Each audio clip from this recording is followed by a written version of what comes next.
Hey, everybody. Welcome to episode 13 of the Cash Flow Joe podcast, presented by Pip's Path.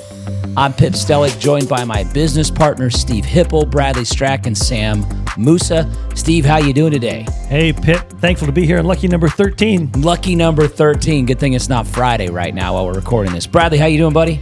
I'm looking better than Sam over there. I think he's a little fatigued. It looks like. Sam looks like he's about falling out of his chair. Sam, how? And if you guys are watching this, or listening to this, you don't see the video. Sam is about halfway out of his chair. Sam, how are you doing, my friend? Always. Love that. That's awesome. So we're here at Pip's Path and Cash Flow Joe to help beginner investors with their first transaction. But we also help seasoned investors on showing them how they can make more money, they can do more properties with less of their own money, called leverage, and do it in a safer and more efficient way. Our company actually trains and mentors thousands of students all over the world to become successful real estate investors.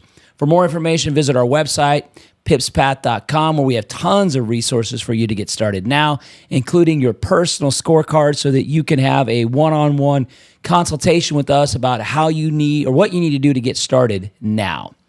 Today, what we're going to be talking about is working with a realtor, how to incentivize them. Incentivize, that's a big word.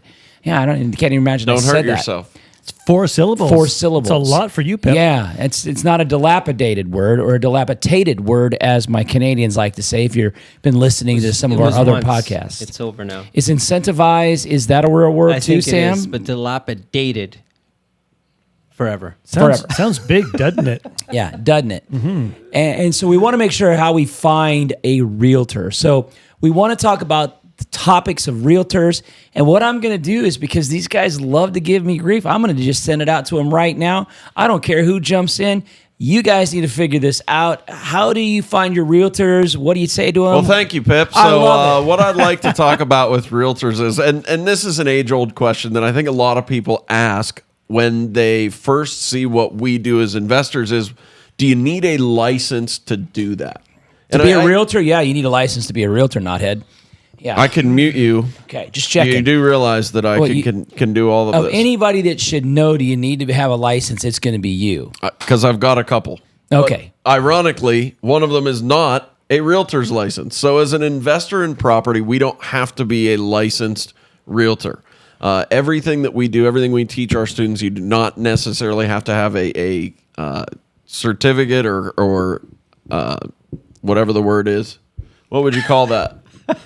A license. A license, yeah. License as a board of realtors approved realtor. Now, on the flip side, people who are already a realtor who work in that retail space, can they do what we do as investors? And that answer is yes as well, because they have to disclose the fact that they're a realtor, but otherwise, any of the strategies we do, whether it's wholesale, whether it's short-term rentals, any realtor can do.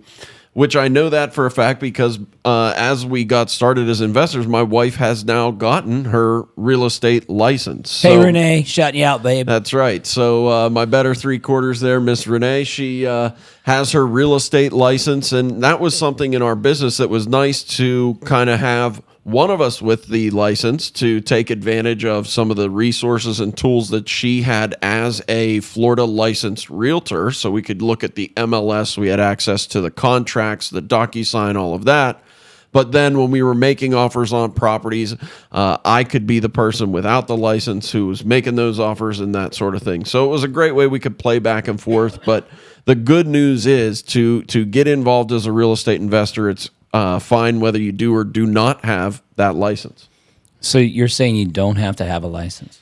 Nope. Okay, so just to let all of you guys know out there that have a license, is it okay to have a license and be a realtor? The answer, of course, is yes when you're investing. That is never a problem. But what does a realtor have to do versus somebody like myself who doesn't have a license? What do they have to do is they have to do something called disclose. Disclose that they're a realtor on every real estate transaction. Is that a problem? Not at all. So do you want to have a license, yes or no? Maybe we'll finish off this podcast with that question, and I'll give you my thoughts on it. But what I want to talk about is how do we find the right realtor? What kind of questions do we ask them? Steve, help us out here. What are some of the different things that you might want to do when you're having a conversation with finding that realtor? Anytime I speak to realtors, usually I'm trying to find new realtors to add to my contact list. Maybe you're looking at expanding your properties in your existing areas. Maybe you're reaching out to new areas to do deals in, do the business in, whether you're a wholesaler, buy and hold, whatever you're trying to do. But we're always talking to realtors because realtors obviously have a lot of information, and making offers is so valuable to have realtors in your contact list. So anytime I meet a new realtor, I always say the same thing. I said, hey, Mr. Realtor, Mrs. Realtor, I'm a newer investor in this area. And some of you guys may be surprised to hear me say the word newer investor. Well, I am. It doesn't matter. There's always people investing longer than myself, or, in different areas. I'm new to that area. I'm newer because I'm still learning. I'm still growing. But the main reason I say newer, I'm looking to disarm the realtor or the mortgage broker or whoever I'm talking to. Because the word newer, it's humbling. I'm open to learn. I'm open to new information. I'm open to listen to them. It puts the realtor as the expert. Because if I said something different, hey, Mrs. Realtor, I've been investing for multiple years in different areas, different strategies, using creatively financing with none of my own money, none of my own credit, doing creative financing, all kinds of deals, let's talk. That would probably change the conversation. I'm not looking to intimidate anybody. I'm looking to be very humble. Let the realtor be the expert. Let them give you the information. So I'm going to ask them questions. How do you make somebody the expert? I'm going to ask them questions. Isn't that right, Bradley? You just gave us a script in the previous couple episodes. That's we gave right. Scripts, and it was all about asking questions. Let them be the expert. Just be very nice, because people want to do business with people they like. So be very nice, very humble, and ask questions. So when I meet a new realtor, I'm going to say, Mrs. Realtor, how long have you been a realtor? I kind of like realtors like 1 to 3 years. They've got enough experience, but they're still growing their business. You meet realtors been in for a long, long time. That's good too, but sometimes they're not as hungry as some of the newer realtors. But again, I've worked with realtors who have a lot of experience. I've worked with brand new realtors. They're all good if they've got the motivation, want to work and do things, present deals, do things my way. Then I'll work with any realtor. It doesn't matter how long they've been in the business. But I'll say, how long have you been a realtor? And the answer doesn't always matter. But of course, and I say, well, do you specialize in any areas? Do you specialize in certain neighborhoods or single family homes, or do you specialize with investors? What do you specialize in? And, just trying to ask questions, get to know them, what they want to do. I'm going to say, also, do you ever have any clients that don't quite qualify? Do you have any people, good jobs, good families, they want to be homeowners, so the bank has turned them down? And realtors say, I get people, they want to be homeowners, but they can't qualify because it's credit, or they don't quite have the down payment. Well, what am I doing here? I'm actually lining these up as potential tenant buyers, my lease option program. Now, the realtor doesn't know that, but I'm just asking questions, because if they have 3 or 4 or 5 or 10 families that want to become homeowners, the bank said no because of credit or down payment, we can have a conversation about my lease option or rent to own business. There's all kinds of ways I can talk to realtors and kind of see where they fit in my business. But can I talk to more than one realtor? Of course, I can talk to all kinds of realtors in all different areas. Because if I'm trying to grow my business in the north location or a south location or a different city, a different state, different area, I can talk to realtors all over the place. And I'm going to talk to the more realtors you talk to, the more deals you're going to get sent your way. Let me tell you about a classic mistake I see so many people do. I've seen this so many times. It is just silly, but people don't know what to say. And it drives realtors crazy. So many people, you guys have all heard this, they talk to a realtor and say, hey, when you got a good deal, send it to me. Well, the realtors basically lose their number. What's a good deal? When you've got a good deal, send it to me. Well, what I say to the realtor, I give the realtor some specifics, which is a better idea. I give the realtor some criteria. And I said, if Bradley was a realtor, we just met, hey, Bradley, you're a realtor. I'd ask a few questions, kind of get to know how long you've been a realtor. Where do you like to invest? Are you an investor yourself? There's another question too. And I'm going to ask some of these questions. You have any clients that don't quite qualify? But Bradley, let me tell you, I'm looking for properties. I'm looking for properties, kind of like near the water, or maybe a good investor area. I'm going to give them a specific zip code or a specific neighborhood, whatever that is. Bradley, do you ever work in that area? Of course, I've sold properties there for years. He knows the area well. That's great. Bradley, I'm looking for properties in that zip code, and I'm looking for properties that, they could need a bit of work because I could renovate them, do some forced appreciation, bring the value up. So if it needs a bit of work, that's great. And I'm looking for properties that you're in this price range of like $200,000 to $300,000. In fact, what I'm looking for, that neighborhood I know is a $400,000 neighborhood. So if you ever get a property in that neighborhood with an asking price of $300,000, you give me a call. And Bradley is probably going to say, "Oh, Steve, that's a $400,000 neighborhood. Properties in that neighborhood at $300,000, that's once every that may have been 3 years. That's never anymore." As you know what, Bradley, that's okay. But this zip code, this neighborhood, this price range needs some work. You send me that, Bradley, I'll make an offer. I used to say I'll buy it, but the market's a little bit more competitive than it used to be. So Bradley, you send me that, I'll make an offer. He's like, okay. You know what happens? Bradley leaves that conversation and says, that's probably never going to happen. But a month later, 2 months, 3 months later, Bradley calls me up and says, "Steve, I can't believe it. There's a property, that zip code, and they're asking 319, 309, 329. I'll make an offer." Because I give him a specific criteria. I give him something to work with. Now, he may ask me for a letter of pre-approval, right? Realtors want to know that. Am I pre-approved? Do I have any money? Do I have the financing in place?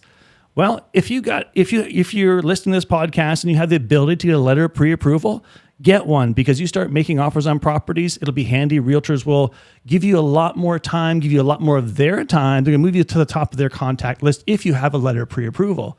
If you don't have the capital, don't have the credit, don't have whatever, could you find a partner, a joint venture partner, family, a friend to get a letter of pre-approval, and could you use that in your business? Of course, because could that be a potential joint venture partner for you? Of course it could be, because you've got a letter of pre-approval. Does it have to be yours? Just, hey, this is a joint venture. My mother, my brother, my cousin, my friend, my neighbor, we're going to do business together. So actually the financing will be in their name. And whether you wholesale that deal or do a buy and hold, a letter of pre-approval and talking to a realtor is going to get you to the top of their contact list. You gave them specific criteria, a proof you can pay for the property, you have the financing in place, and you're prepared. So the better questions you ask and how you handle these questions going to put you in a better situation to talk to realtors. That's awesome, Steve. And I want to add a couple of things to that, because he said some really important things there. And he said some stuff you may not even understand, things like pre-approval letter and other stuff. And if you have questions in any way, make sure you go to pipspath.com and you can put those questions in there, because you may be coming into this and maybe this is the first episode that you've watched. We don't know where you're coming and finding this information. So you can go there, and what you really want to be able to do is you want to fill out that personal score card so that you can kind of see where you're at, and we can help you get to where you need to be. And that's really what it's all about. I want to add one more, and this is it's gonna confuse some of you, and we'll talk more about this specific topic in another episode.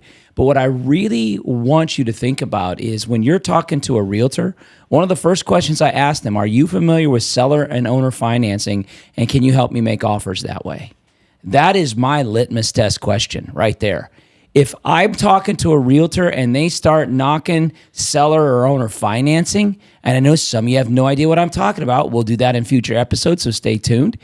The key there is when you ask them that question and they don't want to do that, I know that they're probably not very investor friendly, because that's one of the most important ways. Sam, you ever bought any properties with seller financing? Any businesses with seller financing? Both, absolutely. Yeah, exactly. Yeah. And so I know when I'm talking to a realtor and they don't even understand what seller or owner financing is, that to me is a red flag that I'm probably wanting to talk to a different realtor. Now, Sam, there's a lot of different things that we do. What are some things that you've seen in your investment history, career, whatever you want to call it, that you've done to really incentivize realtors in different scenarios? So one thing I want to mention about realtors, you want to work with a realtor that's willing to put out offers for you. You can't have them saying, "Well, that offer's too low. I don't want to put that offer out." It's this almost like they're embarrassed to put the offer out. We want someone who represents us, who's willing to put out the offer. The worst thing that can happen is somebody says, "No, there's nothing wrong with doing that." Sometimes realtors that have been in the game a long time, they just look at retail and they're just looking to get the whatever listed price is. They want no conditions. They want nothing to create a barrier for them to close on the deal, because obviously that's when they get paid. And if we really want to incentivize realtors, it comes down to their pay. So we never ask a realtor to reduce their commission. If you're a realtor and you're listening to this podcast, do not reduce your commission. Never reduce your commission. We will always, almost always, I don't want to say every single time, but just about every single time when we're selling a property, we're going to use a realtor, because a realtor is the best person you can put on your team to move that property quickly. Because the longer that property sits with us, there's a holding cost, and we want to move that property when we decide to sell now. So in a situation where you're selling a property, and just to give you a quick example, so you're selling a property, say for $400,000. And that's the retail value of the property in that particular area. Now, here's how fragile property prices are. If 10 other properties go up for sale when your property's up for sale, that's going to put a high supply with maybe not the same demand. And what's going to happen is the buyers have options. Now they have 11 properties to look at instead of one. So there's going to be a downward pressure on the prices, and they're going to take their time to purchase because now they have options, right? And this actually happens a lot in condos. When one condo goes up, great.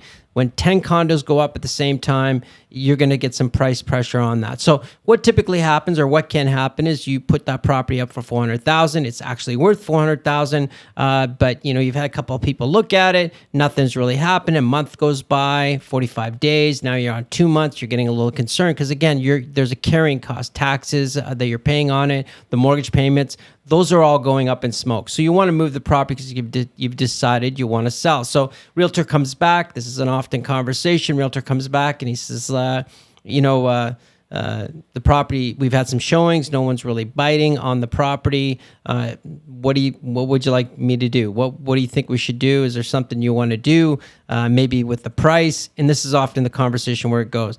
They're going to come back at price because they're going to say, maybe we reduce the price and that moves the property. Because me as the seller, I want to sell. I've explained that and made that clear to my realtor. So price is the easiest thing they're going to come at. They're going to come back with, why don't we reduce the price? Now on a $400,000 property, first of all, 5% discount just in even a retail property is nothing. That's no big deal. So they're going to come back and say, we got to drop it by at least $20,000, right? So it's 5% drop. It's not huge, $20,000. So that drop for the realtor, the cost to the realtor is relatively small, right? For their commission. So it's not difficult for the realtor to say, let's reduce it by $20,000 because it is going to affect the commission, but really small. If it's 6%, that's 6 by 600. What is it? What did I say? Reduce it by 20,000. So that's it's going to reduce it by $1,200. So they're going to lose $1,200, but you're going to lose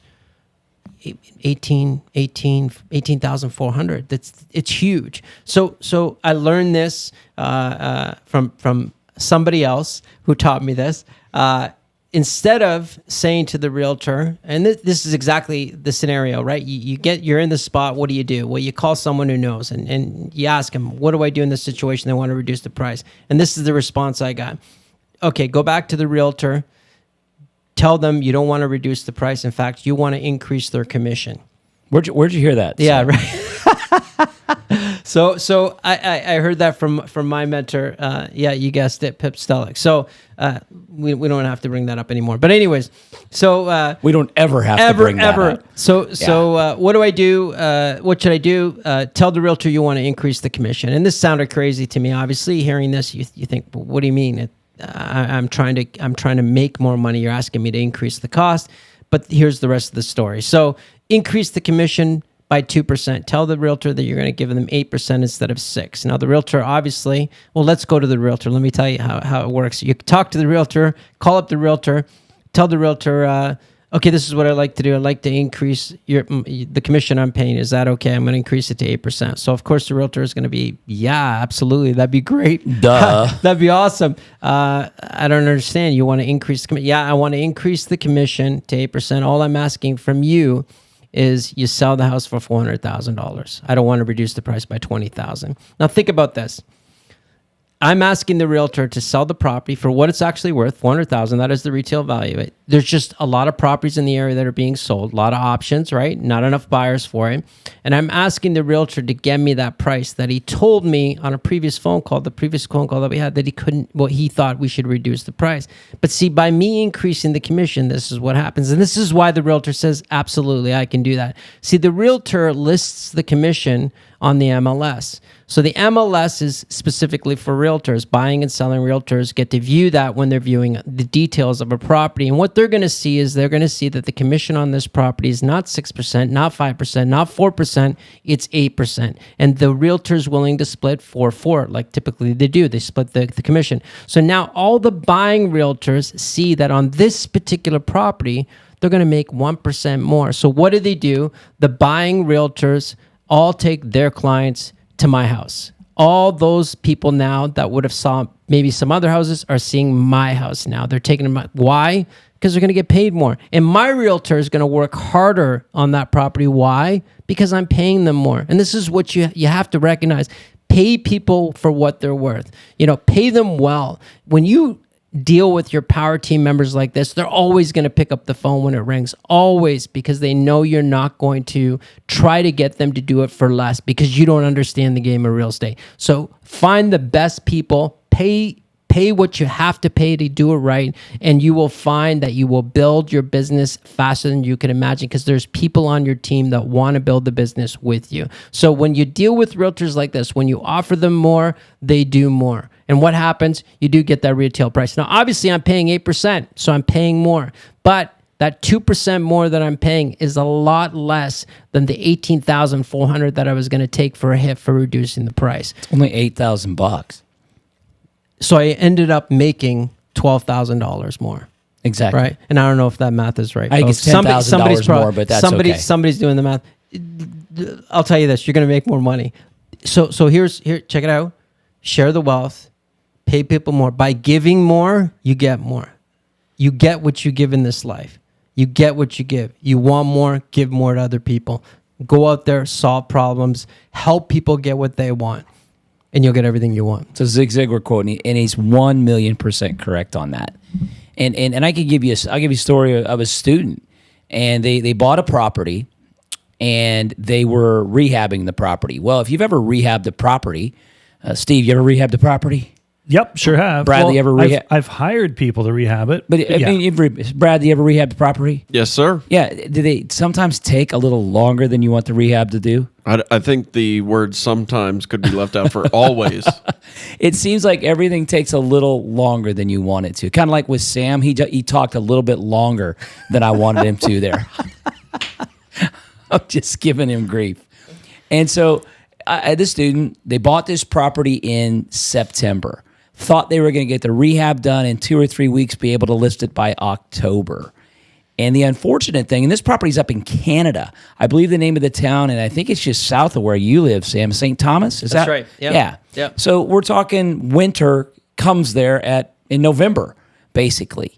And that'd be about right. I'm not out of whack there, Sam, with winter's coming. It gets pretty cold by November, 1st of November. Absolutely. Now, obviously, where Bradley's at, winter never comes. But that's a whole different Never heard scenario. of her. Yeah.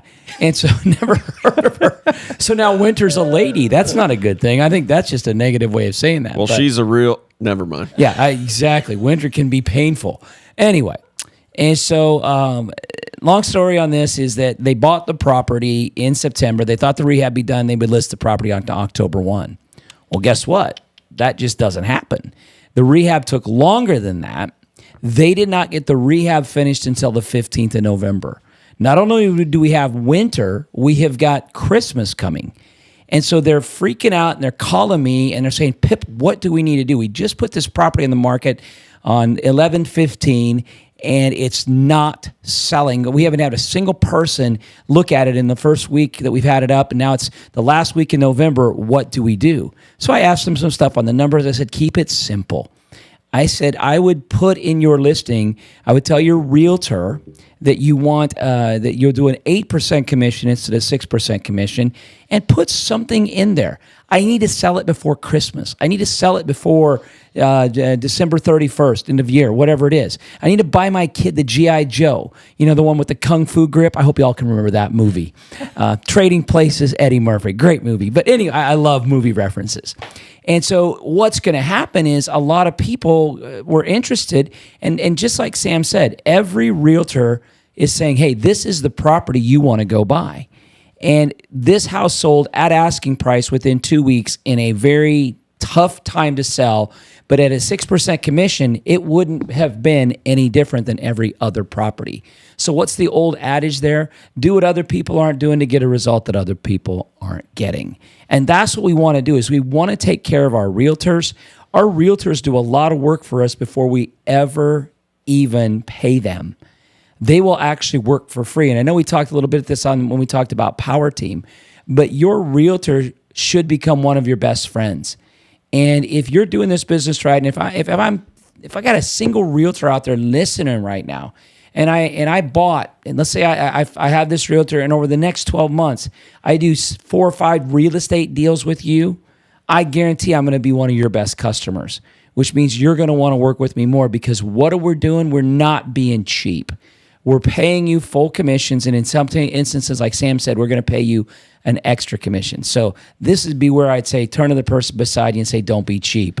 Don't be cheap. Don't be cheap. Exactly. Well, Buffett always says it. Is price is what you pay, value is what you get. If you want a realtor to work hard for you, why are you going to ask them to do that work for less? It just doesn't even make logical sense. Yeah. And any realtors that are out there, they're probably going, I don't usually hear investors talk about paying realtors more.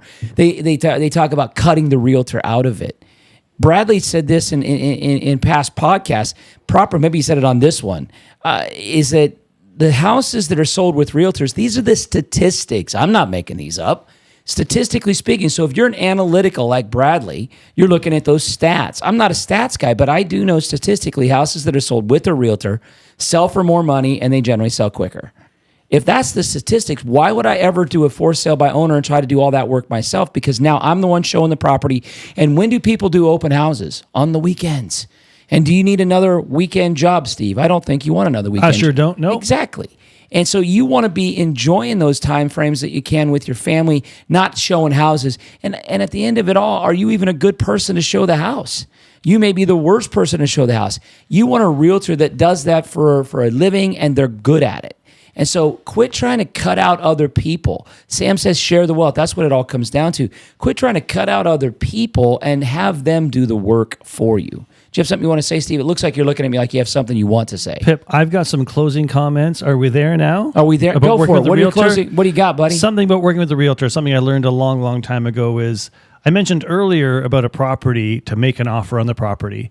We make a lot of offers. If you're not making offers, you're not making any money. So make an offer. I don't mean a verbal offer. That's better than nothing, but something on paper. Do a letter of intent offer. Do a full written offer. Do some kind of offer. I like making my first offer low. I like getting a no on my first offer. It tells me I didn't leave any money where? On the table. Don't leave no money on the table. So I like when I get a no on the first offer I make. So I get a no, get a big old no, that's fine. Maybe I go back, offer more. Maybe I don't. What happens with realtors? And I've got some good friends who are realtors. I've worked with a lot of good realtors over the years. So I've got lots of respect for a lot of realtors I've worked with. In fact, Bradley's wife, Renee, she's a realtor. If I said anything negative about realtor, she'd kick my butt because she spends a lot of time in Pilates and weights, and like she could kick my butt first. She'd probably kick all her butts actually. So I would never say anything negative about a realtor. And especially Renee. And hey, Renee, just want to shout out and say, what's hey, Renee. So, but what's a realtor's motivation? Any realtor's motivation is the commission. The motivation is to get paid. That's how they make their living. That's how they feed their families. That's how they pay their own mortgage. So their motivation is to get paid just like anybody else. So when a realtor signs a listing, do they sign it for 90 days, 60 days, 120 days? What happens? Now, the last 2 or 3 years, the market has been hot. The markets are starting to slow down. It's more of a normal market now. So properties aren't selling the way they were a few years ago. So properties are sitting on the listings a bit longer. So when that realtor signed that listing for 90 days, day one, they got lots of time. as that listing is about to expire, the seller has a choice. The seller, do they want to re-sign that listing with the same realtor? Do they want to re-sign that listing with a different realtor? They just want to say, you know what, I'll take it off the market. I'll revisit it again in 6 months or a year when maybe the market's changed.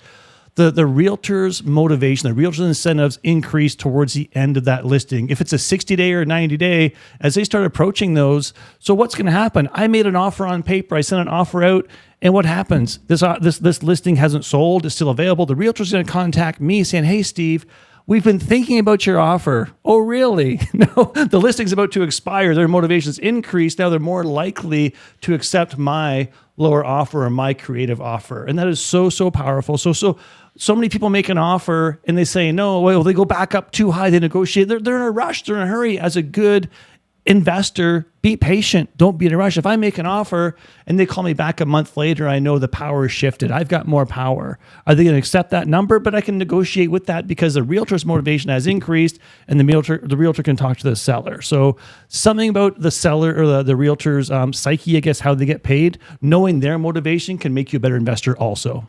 Well, and interestingly enough about that, the seller always needs to sell more than I need to buy. Every time. Mm-hmm. When I woke up this morning, I didn't have to buy a property. And if I don't buy a property today, my life probably isn't going to change. But if they don't sell their property, then obviously they might have a major issue. So, Bradley, anything you want to add? Actually, Pip on that before we go to Bradley. A wise older guy told me, a wise older investor mentor taught me a long time ago, we want to buy from motivated sellers. We don't want to become motivated sellers. That's what I'm talking about. What do you got, Bradley? Oh, well, I guess last thing I'll throw into that is if you need a realtor that you'd like to pay a very high commission to in South Florida, my wife is available. So, that's a shameless if you plug. do want to share the wealth, then yes. That's a very shameless plug. Of course it is. I mean, always be marketing, right? Is that Renee with 2 E's or 1 E? No accent on top, right?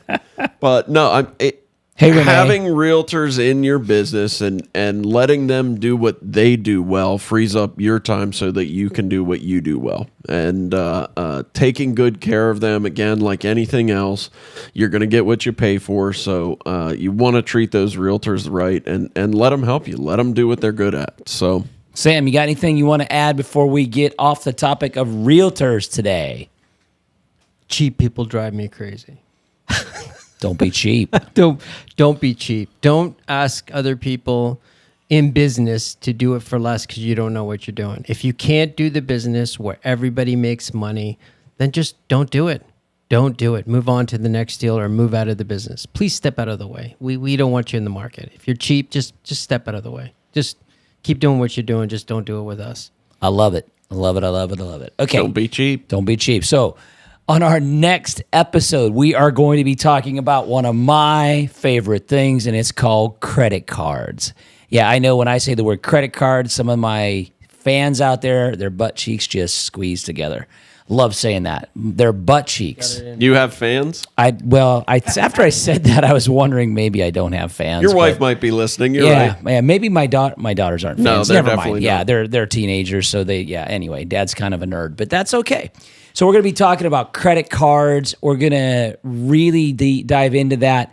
Credit cards, I can't stress this enough, and I'll say it on the next episode as well. They changed my life. I would not be sitting in a seat like this. And we're going to learn how credit cards work. We're going to talk about leverage and how you can use them in your real estate business and how they can start to give you options that you didn't have before you had access to more capital. But before we get out of here, just want to say again, if you haven't already, subscribe to the podcast on whichever platform you like. For more investing information, go to our website, pipspath.com. Lots of free content on there. Follow us on social media, Pips Path, the Property and Cash Flow Joe podcast on Facebook, Instagram, YouTube, and The Talk. Do they call it The Talk? I think so. I think that's what Sam's doing over there on his phone the whole time. He's on the talk, making sure that we're up to date right there. On TikTok, I guess is what I call it. I don't know anything about it. I can hardly spell TikTok. In fact, I think it's spelled differently than I would spell it, but that's okay. Leave us a comment, give us a follow, and we look forward to seeing y'all on the path.